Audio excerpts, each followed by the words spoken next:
Welcome back, guys, to Inspire Lifestyle. I'm John, this is Joel. We got it looking real spiffy in a tie today for you. Today's the day. Today's the day. Hope you're ready for some knowledge bombs here. All right, we're going to talk about mobility and flexibility and how important it is to add to your fitness and health and overall well-being.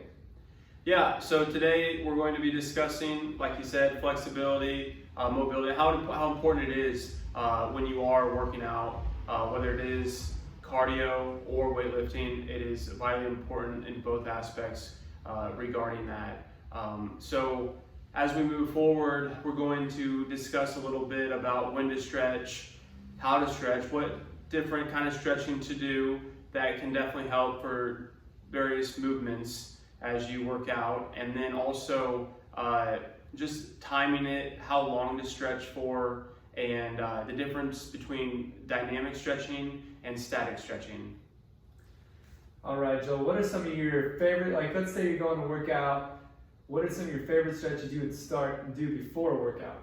Yeah, so I always commonly find that my posterior chain is tight, my hamstrings, my glutes, my lower back, always seems to tighten up. I sit a lot usually during the day, so before I work out, I'm always going to hit a hamstring stretch, whether that's my feet together and I just kind of hang down, try and touch my toes, or spread my feet apart at a wide angle and kind of relax in the middle there, hanging down and reaching towards my toes on either side. Hamstring stretch is big for me just because they tighten up a lot. And also depending on what I do as far as the workout goes, will also determine what else I will stretch, but commonly that my tight hamstrings are my go-to stretch. John, what's your go-to stretch? Go-to stretch? First thing, if I'm going to work out, it's going to be, I want to get moving a little bit first, so maybe it's just going for a little jog, hopping on a bike, depending when I have a rower. But if I don't have any equipment, I'm go for a little jog, get moving, and then similar to Joel, my hips get really tight. So I'll start by I'll just do a few air squats just to get moving.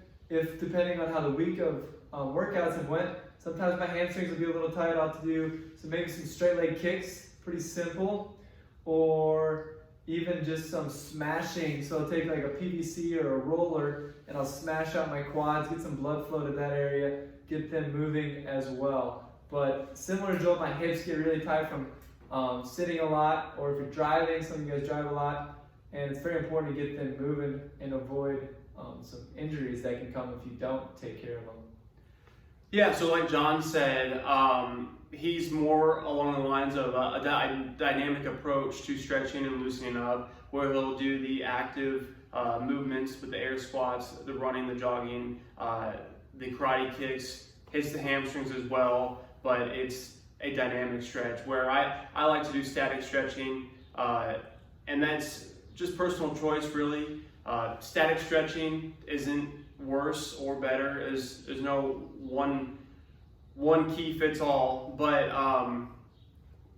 it's really up to you. And then as far as like, say if you're starting out with like back squats for the day, definitely stretch out the lower body to be able to get your legs primed and ready for the movements, as well as deadlifts. Any type of lower body movement, you're going to want to stretch out your legs, do some quad stretch, roll them out, smash them, and then also just warm up with the same movement without any weight of what you're going to do, and that'll be a more dynamic approach to getting prepared for those movements. John, how do you feel about other movements? So yeah, Joel brought us some great points. If I'm back squatting, deadlifting, anything like that, you gotta know what you're doing for the day. It's gonna be completely different than if you're bench pressing or pressing overhead for the day. If you're going overhead, you gotta attack those shoulders, upper back, especially, like I said, most people are sitting a lot throughout the day, pulling you forward. We need to get that upper back and shoulders pulled back, set in a good position, and loosened up before we do that. It's just different approaches, so it's being mindful of what you're doing for the day on that. And so yeah, being mindful is key to be able to loosen up, get ready for your workout, and then post-workout, what you're going to want to do is also stretch the same exact muscle groups, whether that be dynamic or static. Either one is beneficial, but as long as you're continuing to get blood flow into that area, the muscle groups that you worked out will definitely help in the long process, help out in the recovery. That's an excellent point, Joel. A lot of times people work out really hard and then they go sit on the couch, you go sit in the chair, hop in the car, whatever they do. Very important to take that 5 to 10 extra minutes just stretching after you're done working out. It's going to not only help the recovery process, but reduce injury, help your body just calm down, relax a little bit before you move on with your day. And I think that gets skipped a lot. Yeah, and then if you were to do some other great stretches are like just a basic lunge with one knee forward. You want to keep your shin at a 90-degree angle. You don't want to have your knee go over your toes, just slightly behind, and just do a deep lunge forward. And we're going to provide examples of a warm-up, a cool-down stretch for you guys in the future. But today we just wanted to discuss a little bit about how to warm up properly, what stretches to do, how long to do them, and so how long really goes into personal preference. If you're feeling adequately ready, I would say maybe just a few more minutes of warming up for the workout for the day, 2 to 3 minutes. But usually a good warm up would be about 15 minutes in total, and that way you are completely primed and ready. Do some active movements. Whether, like John said, he likes to run. If you hop on a bike or a rower, just to get warmed up, get the blood flow moving, as well as, and then going into your stretches from there, whether that be dynamic or static. Yeah, and I think like you brought up, hitting those movements with light weight or no weight, very important, and that's a stretch in itself. So doing a squat perfectly, doing a deadlift perfectly, doing a push-up to get ready for bench press, doing it perfectly, getting that full range of motion, keeping your body in good position is a fantastic, not only a stretch, but also an activation of those muscle groups that we're going to be using in the workout throughout the day, all right? So. Yeah, and then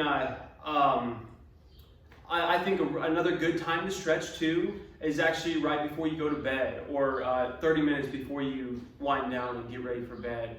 Stretching before bedtime will really help loosen everything up and reduce inflammation, reduce injury, and help you to not be so tight the following day when you get that few days after you actually work out, that soreness comes on, commonly known as DOMS. But yeah. And help you sleep better. Just help you sleep better, be more relaxed as well at night. So. Yeah, definitely, good point. But yeah, thanks again for joining us. Like, subscribe, comment below. We like to hear everything that you guys have on your mind. John? Hit us up, Instagram, Facebook, Twitter, Pinterest, YouTube. Hit us up, ask us questions. We love hearing from you guys. Any questions and stuff you want to see, we'll bring to you. Get stretching, guys.